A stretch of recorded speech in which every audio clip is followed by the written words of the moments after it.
Bonjour à tous, aujourd'hui je vous retrouve pour une nouvelle vidéo, une vidéo un peu process, je vous montre mon avancement sur un projet. Donc c'est un petit meuble à tiroir en forme de maison. Donc c'est un peu comme un calendrier de l'Avent, enfin, on peut le décliner en calendrier de l'Avent. Là c'était plus pour un rangement.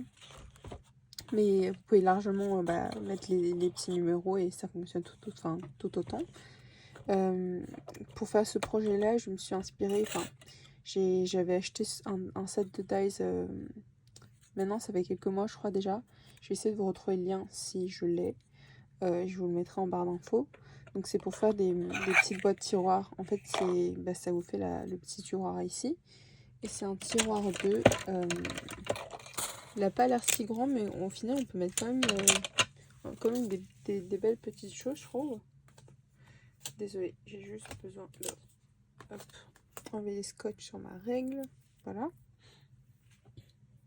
Je vais vous mesurer le tiroir. Donc en fait, ça fait un tiroir de 3,9 sur 5,8 et environ 2,2 de hauteur. Donc 3,9 sur, j'ai dit combien, 5,8. Ouais, c'est ça, 5,8 sur 2,2 de hauteur. Et donc ça vous donne un tiroir comme ceci. Et en plus, comme vous allez voir ici, vous avez deux morceaux. Donc là en fait c'est la partie qui se replie. Et donc ça cache votre rabat de collage et en même temps ça solidifie un peu plus la boîte. Et à l'intérieur, moi j'ai mis un fond, je trouvais ça plus sympa, donc j'ai mis du papier et devant j'ai fait des numérotations, donc c'est pas très beau, mais c'est pas grave, de toute façon c'est caché. Donc ce die-ci, et en fait vers la fin je me suis dit que je voulais peut-être des tiroirs un peu plus grands. Donc j'ai eu l'idée en fait c'est le même die, j'ai juste fait deux découpes. Et en fait j'ai coupé, cette partie là je l'ai enlevée et j'ai collé toute cette partie là, le rabat, sur la deuxième partie. Je sais pas si je suis claire, j'ai pas d'exemple. Donc en fait j'ai deux découpes et j'ai juste enlevé, donc j'ai une découpe qui s'arrête ici, donc là la délimitation de ma règle, et la deuxième partie j'ai gardé les petits rabats que j'ai collés en fait. Et donc en fait ça me fait, là vous allez voir le marquage ici. Donc en fait c'est pour ça que j'ai un plus grand tiroir, mais du coup ça veut dire que je pourrais faire pareil, enfin je pourrais même faire un tiroir de encore plus long, mais j'aurai toujours cette même largeur. Et après la longueur, ça variera parce que je pourrais rajouter des morceaux. Donc voilà, si vous avez peut-être des dies ou quoi comme ça, je me dis que ça peut être une bonne idée. Au lieu de refaire les mesures, parce que là je fais ma découpe et je peux directement assembler au lieu de faire les tiroirs. Après ça se fait aussi, ça se fait sans. Vous pouvez faire largement les petites boîtes comme ça, c'est juste un peu plus long. Et donc moi j'ai une boîte qui fait au total 17 par 22,5. Sur les côtés je suis à 12,5 et niveau largeur je suis à 6. Et donc voilà à peu près la taille. Donc c'est petit, mais on peut mettre quand même pas mal de choses. Et après là c'est vraiment un stade où j'ai décoré très légèrement. J'ai décoré le fond ici. J'ai fait l'intérieur ici. Dehors j'ai pas du tout fait. Je vais faire un espèce de toit avec une perfo. Les côtés aussi, j'ai juste mis là pour l'instant du craft pour rigidifier. Et pour mes tranches, ici si vous allez voir, j'ai passé un Posca doré.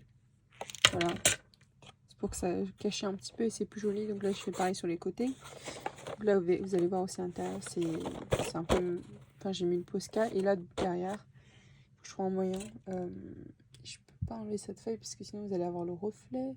Est-ce que j'ai un autre moyen? Juste faire attention, après si ça tombe c'est pas grave. Hop, voilà. J'ai pas encore maté, mais il faut que je le fasse. Hop, et donc j'ai pris des grandes feuilles de chez des blocs de chez Action que j'utilise pas forcément, de toute façon ça se voit pas. Et en même temps ça me permet d'utiliser des feuilles des blocs. Et là j'ai commencé à faire mes mon petit matage. Donc par-dessus, je mettrai un papier déco. Je vais vous montrer.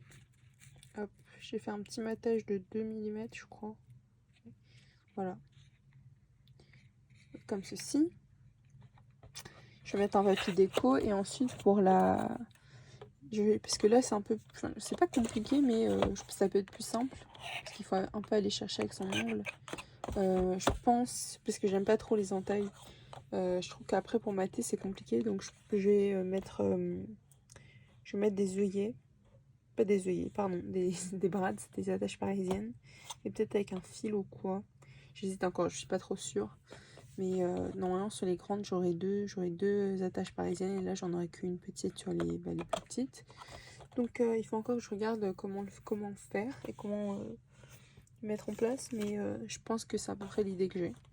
Donc voilà, c'était pour vous montrer. Je pense pas faire de tuto. Enfin, en tout cas, en soi, c'est vraiment simple. Il faut juste partir d'une base.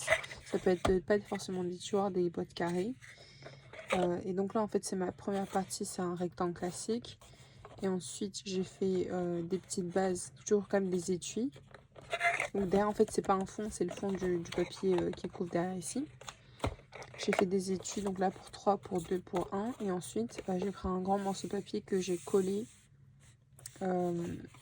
sur mon fond que j'ai créé en triangle. Voilà. Mais peut-être que, là je vous promets rien, peut-être que plus tard je le ferai en tuto, je sais pas. En tout cas, peut-être vous montrer comment on appelle ça, la forme de la maison. Mais après, c'est vraiment juste un triangle. Enfin, c'est un triangle qu'on colle par-dessus le rectangle. Donc voilà. À peu près pour ma création. Et je voulais vous la montrer en cours parce que je sais que quand elle est toute finie, décorée, etc., on voit toutes les étapes et les collages. Donc c'est pour ça que je voulais vous montrer ça maintenant. Donc j'espère que ça vous aura plu.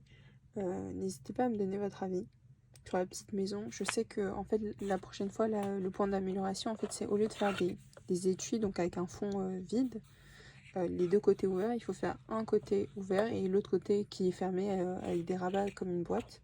Et donc ce sera forcément plus solide, et quand je vais pouvoir coller tous mes étuis l'un par-dessus l'autre, en fait j'aurai pas de décalage et ma boîte aura pas tendance à pencher. Par exemple là, si j'avais pas collé mon papier ici, en fait vous auriez eu toutes les démarcations parce que j'aurais collé cette partie là avec cette partie là. Donc là, ce côté là, ça aurait été un peu plus mou. Donc voilà à peu près pour ce que je voulais vous raconter. J'espère que ça vous aura plu et moi je vous dis à très bientôt pour une prochaine vidéo. Au revoir.